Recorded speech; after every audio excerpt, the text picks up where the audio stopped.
అరటి పువ్వు మసాలా కర్రీ ఎలా చేసుకోవాలో చూసేద్దాం. అరటి పువ్వు వల్ల చాలా హెల్త్ బెనిఫిట్స్ ఉన్నాయండి. ముఖ్యంగా క్యాన్సర్కి ఇంకా హార్ట్ డిసీజెస్కి చాలా బాగా హెల్ప్ అవుతుంది ఈ అరటి పువ్వు అనేది. ముందుగా అరటి పువ్వులో ఉన్న పువ్వులన్నీ కూడా ఈ విధంగా ఒలుచుకోవాలి.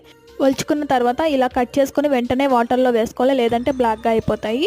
ఇప్పుడు ఒక పాత్రలో కట్ చేసుకున్న అరటి పువ్వు, వాటర్, పసుపు, సాల్ట్ వేసుకొని 10 నిమిషాలు హై ఫ్లేమ్లో బాగా ఉడికించుకున్న తర్వాత స్ట్రైనర్ ద్వారా వాటర్ మొత్తం కూడా తీసేసేయాలి.